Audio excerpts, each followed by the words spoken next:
আসসালামু আলাইকুম স্যার। ওয়ালাইকুম আসসালাম। ভাই ভালো আছেন? জি, আলহামদুলিল্লাহ ভালো আছি। ভালো আছেন স্যার? ন্যাচারাল কনসেপ্ট থেকে বলছিলাম। স্যার চিনতে পেরেছেন স্যার? জি ভাই, আমি চিনতে পারছি। জি। ফোন দিয়েছিলাম ম্যাম কালকে মেবি আমাদের একটা দিয়েছে, রিপোর্ট দিয়েছে যে উনি কনসিভ করতে পেরেছে স্যার। জি, জি, আলহামদুলিল্লাহ ভাই। আলহামদুলিল্লাহ। আল্লাহর কাছে হাজার শুকরিয়া। কারণ অনেক চেষ্টার পর মেবি কনসিভ করতে পারছে। এটা আল্লাহর কাছে জি, হাজার শুকরিয়া। তো যেটা আমি বলবো করে হচ্ছে এই ডাক্তারের কাছে কি গিয়েছিলেন? না, ডক্টরের কাছে যাওয়া হয় নাই। আশা করি শুক্রবারে যাবো আর কি, ইনশাল্লাহ। বুঝতে পারছি। মানে এই যে সামনে শুক্রবারে যাবেন? জি, জি, বুঝতে পারছি। অবশ্যই একটা ডাক্তারের আন্ডারে থাকা অবশ্যই শ্রেয়। কারণ উনি অনেক কিছু হয়তো টেস্ট করে মানে কি পজিশনে আছে বা কি না কি উনি অনেক কিছুই করবে।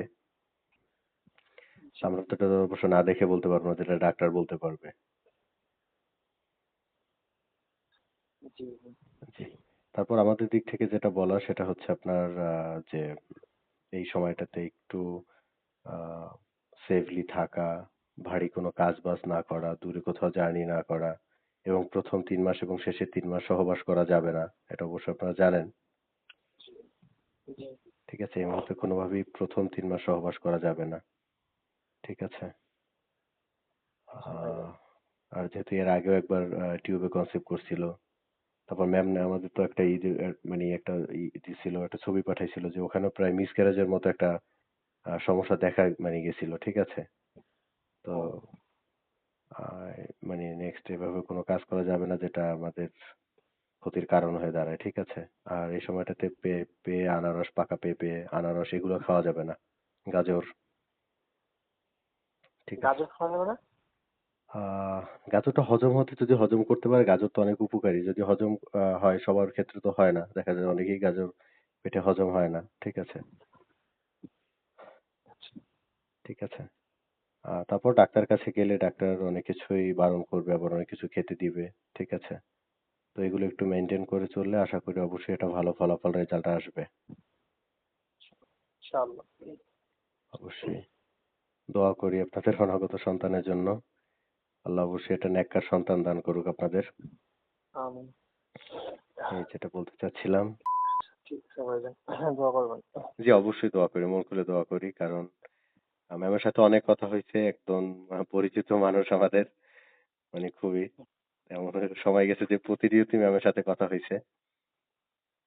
যাই হোক এটা মানে অনেক খুশি যে মানে ম্যাম মানে হিস্টরিটা এমন যে এত কথা আমাদের মানে এখন পর্যন্ত কোনো কাস্টমারদের সাথে হয় নাই।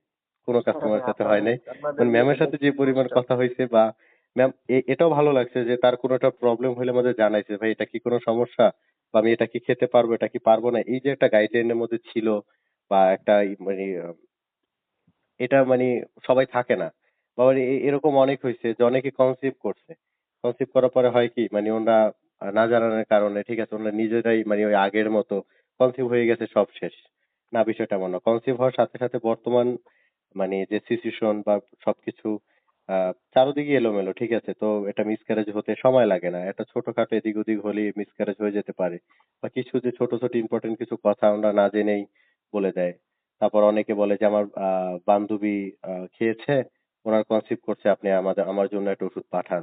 সরাসরি এভাবে বলে। কিন্তু কোন বান্ধবী বা কে কনসিভ করছে আমরা আদৌ জানি না। ঠিক আছে? কিন্তু উনি রেকমেন্ড করছে বিধায় উনি সরাসরি কোনো কথা না বলেই ওষুধ নিচ্ছে। ঠিক আছে? তো অনেকেই জানায় না বা এতটুকু ভালো লাগছে যে সবকিছু যে মানে ৩ মাস খাওয়ার পরেও কিন্তু ম্যামের কনসিভ হয় নাই। কিন্তু আমরা তাকে আশারত হতে মানে বারণ করছিলাম যে অতিরিক্ত টেনশন করবে না। কারণ অতিরিক্ত টেনশনটা হয় বন্ধ্যাত্বের অন্যতম আরেকটা কারণ। কোনো সমস্যা নাই। স্বামী-স্ত্রীর উভয়ের কোনো সমস্যা নাই। কিন্তু তারপরও কনসিভ করতেছে না। ৫ বছর ৭ বছর আপনাদের যে মানে সময়টা কম খুবই। আলহামদুলিল্লাহ এর মধ্যেই একটা ভালো রেজাল্ট আসছে। তো এটাই দোয়া করি। ইনশাআল্লাহ ভাইজান। জি, আমাদের জন্য দোয়া করবেন স্যার। জি ভাই, হ্যাঁ, অবশ্যই আমি ইনশাআল্লাহ ভাই, ইনশাআল্লাহ। যেন এভাবে মানে আগায় যেতে পারি এবং আমার বন্ধুদের এভাবে হেল্প করতে পারি এটাই।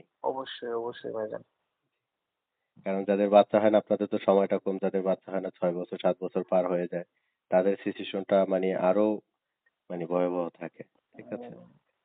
ও যদি আপনার এই উসিলায় যদি আরো ৫ টা বোন আমাদের প্রতি বিশ্বাস রাখতে পারে বা তাদের ক্ষেত্রেও যদি তাদের এই উপকারটা হয় এটাই সবচেয়ে বড় পাওয়া। এছাড়া আর কিছুই নয়। আহ, আচ্ছা ঠিক আছে ভাইজান, আমি আমার ওয়াইফের সাথে কথা বলে আপনার জি। তথ্য হ্যাঁ, দিচ্ছি। অবশ্যই, অবশ্যই। কারণ করতে হবে। আর আপলোড করি এটা অবশ্য আমাদের রিভিউ গুলোও দেখেছেন। মানে তাদের কোনো নাম বা তাদের ফেস বা এরকম কিছুই কিন্তু আমরা কখনোই পাবলিশ করি না। জাস্ট তাদের মনের ভাষাটা তারা শেয়ার করে জাস্ট এটাই আমরা করি। আর এখন পর্যন্ত আল্লাহর রহমতে আমরা এমন কোনো ফেক রিভিউ এটা মানে আমরা মুসলমান ধর্ম হিসেবে আমরা মানে কারোর পেজই বা এটা বন্ধুর পেজ তো অবশ্যই না। আমরা কিন্তু সম্পূর্ণ ব্লার করে দেই। মাঝখানে যে বরিশালে যে রিভিউটা পেয়েছি ওটা কিন্তু সনাতন ধর্মের ছিল। তারপরেও কিন্তু আমরা তাদের ফেসটা ব্লার করেই তারপর দিছি। এটা কিন্তু আ মানি মানি মানে কথা বলে যে চিনে ফেলবে বা এরকম কিছু এটার কিন্তু কোনো সিস্টেম থাকবে না ইনশাআল্লাহ। দেখেন সামনের শুক্রবারে ডাক্তারের কাছে যান। ডাক্তার কি বলে অবশ্যই জানাবেন। ম্যামের সাথে কথা বলে দেখেন। যদি আসলে এটা তো আর কোনো মানে জোর-জবরদস্তি কিছু না। এটাই।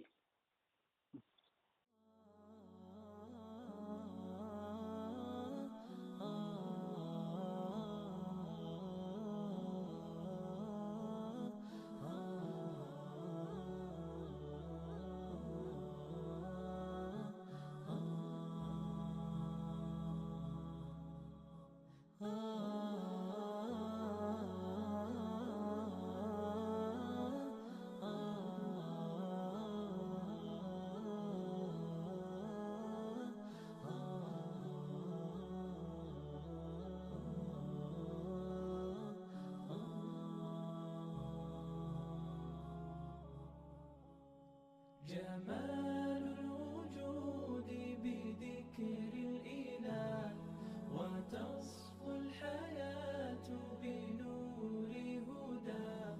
جمال الوجود بذكر الإله، وتصفو الحياة بنور هدى.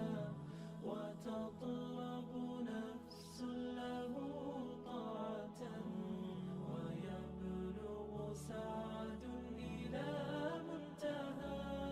فؤاد شغوف إلى ربه، أحب رضاه أحب لقاه. يظل يجيء إلى ربوة قرار، ويسمو وذا مرتضى. فلا لهو يثنيه عن سيره، ولا جمع مال تغى الشهوى. إذا ما ينادي منادي الفلاح، تراه لذاك يحث خطاه. تراه لذاك يحث خطاه. جمال الوجود بذكر الإله، وتصفو الحياة